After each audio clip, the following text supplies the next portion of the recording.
ോബിത്തിന്റെ പുസ്തകം അത് ഞാൻ ആ ദിവസങ്ങളൊക്കെ വായിച്ചു വന്നപ്പോൾ അത് പറയണമെന്ന് ഓർത്തു മറന്നുപോയതായിരുന്നു. അതായത് സന്ധ്യ നേരത്ത് ഞങ്ങൾ ഹിന്ദുക്കളായിരുന്നല്ലോ മക്കളെ. ആ സന്ധ്യ നേരത്ത് നമ്മള് മീൻ വറുത്താൽ, ഉണക്കമീനൊക്കെ വറക്കുമല്ലോ, ഉണക്കമീനോ പച്ചമീനോ എന്ത് മീനായാലും നമ്മൾ വറക്കുമ്പോൾ ഞങ്ങളുടെ അമ്മയൊക്കെ മൂക്ക് പൊത്തുമായിരുന്നു, വഴക്ക് പറയുന്നിട്ട്. അമ്മ എപ്പോഴും എന്നെ വഴക്ക് പറയുമായിരുന്നു കേട്ടോ. അവര് മൂക്ക് പൊത്തിയിട്ട് പറയും, ഈ നേരത്തല്ലാതെ ഇത് വറക്കാൻ വേറൊരു നേരം കണ്ടില്ലേ ചേച്ചി, ജോലി കഴിഞ്ഞ് വന്നിട്ടല്ലേ എനിക്കത് ചെയ്യാൻ പറ്റുള്ളൂ. കാരണം അവർക്ക് മീൻ വറക്കുന്നത് സന്ധ്യ നേരത്തെ അവർ മൂക്ക് പൊത്തും. അവർക്ക് അത് ഇഷ്ടമേ ആയിരുന്നില്ല, ചെയ്യരുത് എന്ന് പറയും. തോബിത്തിന്റെ പുസ്തകത്തിൽ പറഞ്ഞോ, ആ മീനെടുത്ത് സന്ധ്യ നേരത്തെ അത് അങ്ങോട്ട് വറക്കാൻ. അതുകൊണ്ട് നിങ്ങൾ നിങ്ങളുടെ വീടുകളിൽ പറ്റാവുന്ന ദിവസങ്ങളിലൊക്കെ സന്ധ്യക്ക് മീൻ വർക്ക്. Praise the Lord. പിശാജ് വിട്ടുപോയിക്കൊള്ളും, ഓടിപ്പോവും പിശാജ്. കുന്തിരിക്കം പോയ്ക്കുക വെള്ളിയാഴ്ചകളെല്ലാം വെള്ളിയാഴ്ചയും. അന്നാവെള്ളം തെളിക്കുക. മാതാവിന്റെ ഉപ്പുണ്ടെങ്കിൽ നിങ്ങളുടെ വീടിന് ചുറ്റുമൊക്കെ ഉപ്പിടുക. വിശുദ്ധ ബെനഡിക്റ്റിന്റെ കാശുരൂപം 4 ഭാഗത്ത് കുഴിച്ചിടുക. പിശാചിൽ നിന്ന് രക്ഷ നേടാൻ ചെയ്യാവുന്ന നല്ല മാർഗങ്ങളാണ് അതൊക്കെ. ഒപ്പം തന്നെ മറ്റൊരു കാര്യം കൂടി ചേച്ചി എൻ്റെ മക്കളോട് പറയാം. എന്താണ്, ഹിന്ദു മക്കൾക്ക് ഒരു പേടിയുണ്ടാവില്ല. ഏത് രാത്രി ഏത് ഇതിലും ദൈവത്തെ സ്വന്തമാക്കാത്തവർക്ക് ഭയം ഉണ്ടാവില്ല. രാത്രികളിലൊക്കെ അവരെങ്ങനെ നടക്കും? നട്ടുച്ചയ്ക്ക് വരുന്ന വിനാശം, അത് ഇരുട്ടിൽ സഞ്ചരിക്കുന്ന മഹാമാരി, ഇരുട്ടിലൂടെയാണ് മാരക രോഗങ്ങളെ എന്തുന്ന രോഗസംവഹകരായിട്ടുള്ള പൈശാചിക ശക്തികൾ ഓടിക്കൊണ്ട് നടക്കുന്നുണ്ടാവുമെന്ന് നിങ്ങൾ ഓർക്കണം. വചനം. പ്രിയ സഹോദരങ്ങളെ, ഈ വീഡിയോ നിങ്ങൾ ഈ ഓഡിയോ കേട്ടല്ലേ? ഞാൻ ഈ സഹോദരിയോട് പേഴ്സണലി ഞാൻ മെസ്സേജ് അയച്ചു, പറഞ്ഞു ഇത് തെറ്റായ പഠനമാണ്, ഇങ്ങനെ പഠിപ്പിക്കില്ലെന്ന് പറഞ്ഞു. കാരണം കത്തോലിക്ക സഭയുടെ വിശ്വാസത്തിന് നേരെ വിപരീതമായി ഒരു അക്രൈസ്തവ സമൂഹത്തിൽ നിന്ന് ക്രിസ്തു അറിഞ്ഞു വന്നു എന്നുള്ളതാണ് വാസ്തവം. പക്ഷേ ഇവരുടെ ജീവിതം കൊണ്ട് ഇതുവരെ ഒരു ശരിയായ കാഴ്ചപ്പാടിൽ എത്തിയിട്ടില്ല. കാരണം സങ്കീർത്തനങ്ങൾ 91 പോലും ഇവർ വളച്ചു പൊളിച്ച സംസാരം ആത്മീയ തലം മനസ്സിലാക്കാതെ, തോബിത്തിൻ്റെ പുസ്തകത്തിൽ പറയുന്ന മീനിൻ്റെ ചങ്കും കരളും അത് കർത്താവ് ഈശോ മിശിഹായുടെ ചങ്കും കരളുമാണെന്നുള്ള പ്രതീകം മനസ്സിലാക്കാതെ അവരതിനെ മീൻ വറുത്ത് വൈകിട്ട് മീൻ വറുത്ത് പുകയ്ക്കണമെന്നാണ് പഠിപ്പിക്കുന്ന ജനങ്ങളെ. ഇവർ വൈദികരോട് കാണിച്ചിട്ടാണ് ഇത് ഇടുന്നതെന്ന് പറയുന്നത്. ഏത് വൈദികനാണ് ഇതിനെ അംഗീകരിച്ച് ചെയ്യുന്നതെന്ന് എനിക്കറിയില്ല. അതുപോലെ സങ്കീർത്തനങ്ങൾ 91:5 വ്യാഖ്യാനിക്കുന്നത് ഇവർ രാത്രിയിൽ പുറത്തിറങ്ങരുത്, രാത്രിയിലാണ് ഭീകരത വരുന്നത്, അതുപോലെ ഇരുട്ടിൽ സഞ്ചരിക്കാൻ പാടില്ല ഹിന്ദുക്കൾ, അങ്ങനെയൊക്കെ കുറേ കാര്യങ്ങൾ പഠിപ്പിക്കുന്നുണ്ട്. അപ്പോൾ എങ്ങനെ ഇത് കേട്ടാൽ മനസ്സിലാക്കിക്കൊള്ളുക, ആ പരിശുദ്ധാത്മാവ് പറയുന്ന സങ്കീർത്തനങ്ങൾ 91 നിങ്ങൾ പഠിപ്പിച്ച അതേ വചന സങ്കീർത്തനം. രാത്രിയിലെ ഭീകരത എന്ന് പറയുമ്പോൾ ഒരു മനുഷ്യൻ്റെ ജീവിതത്തിലുണ്ടാകുന്ന ഇരുട്ട്, ആ ഇരുട്ടിനാണ് അവർ രാത്രിയുടെ ഭീകരത എന്ന് ഉദ്ദേശിക്കുന്നത്. അല്ല, നിങ്ങൾ ഈ ഭൗമികമായി കാണുന്ന രാത്രിയിനല്ല, ജീവിതത്തിലുണ്ടാകുന്ന ഇരുട്ട് സമയത്തുണ്ടാകുന്ന ഭീകരത. അതുപോലെ പകൽ പറക്കുന്ന അസ്ത്രം, നമ്മുടെ ജീവിതമാകുന്ന പകലെന്ന് പറയുന്നത് നമ്മുടെ ജീവിതത്തിൽ നമ്മൾ അനുദിനം ജീവിക്കുമ്പോൾ നമുക്കെതിരെ ഉണ്ടാകുന്ന ചില അസ്ത്രങ്ങൾ, നമുക്കെതിരെ പ്രതിസന്ധികൾ, ഈ പ്രതിസന്ധികളെയാണ് ഇവിടെ പകൽ പറക്കുന്ന അസ്ത്രങ്ങളെന്ന് ഉദ്ദേശിക്കുന്നത്. ഇരുട്ടിൽ സഞ്ചരിക്കുന്ന മഹാമാരി, നട്ടുച്ചയ്ക്കുരുന്ന വിനാശത്തെ. അപ്പോൾ ഇവർ പഠിപ്പിക്കുന്നത് നട്ടുച്ചയ്ക്ക് പുറത്തിറങ്ങുമ്പോൾ അപ്പോൾ വിനാശങ്ങൾ വരും, ഇങ്ങനെയൊക്കെയാണ് ഇവർ പഠിപ്പിക്കുന്നത്. ഇതൊക്കെ ഇതുവരെ വീണ്ടും അതായത് പൗലോസ്ലീഹ പറയുന്നതൊക്കെ ഇവരുടെ പഴയ മാലിന്യത്തിൽ നിന്ന് കരകയറിയിട്ടില്ല. തെറ്റ് പറയുന്നതല്ല, അവർ തിരുത്താൻ വേണ്ടി പറയുന്നതാണ്.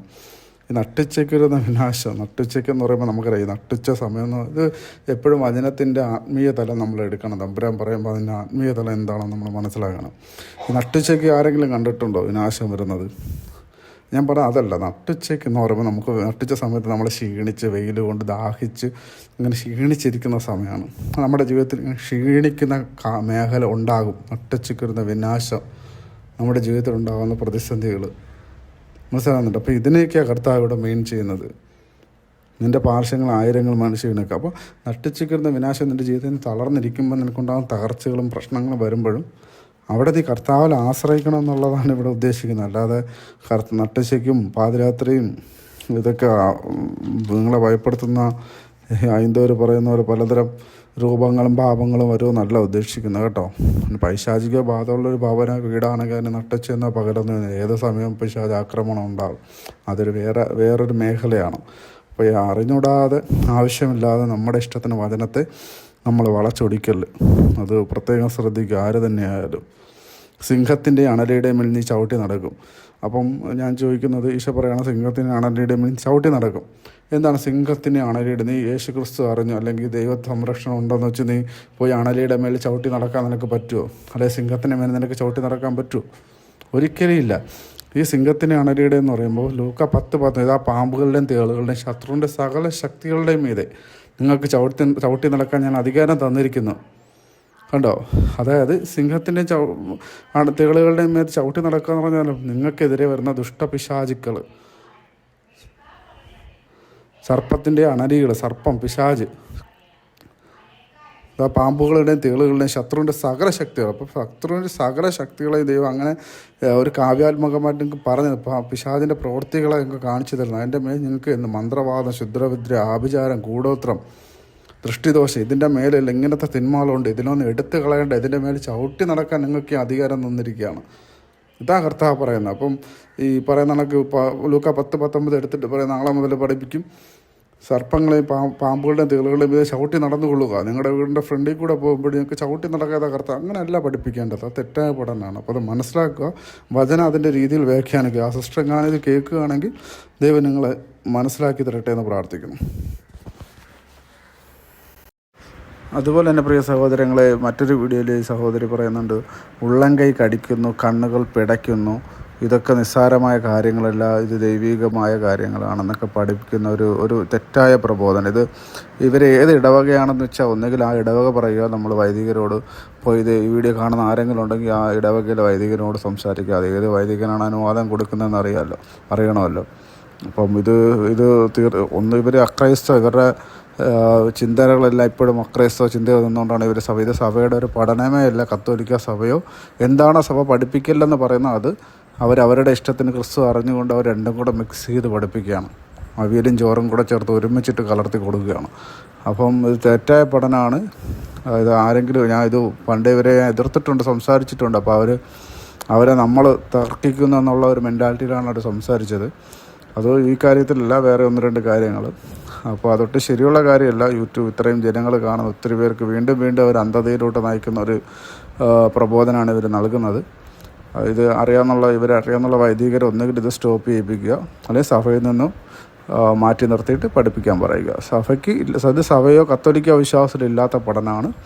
അത് സഭയിലായിരിക്കുന്നത് ശ്രദ്ധിച്ചുകൊള്ളുക, വൈദികരും ശ്രദ്ധിച്ചുകൊള്ളുക.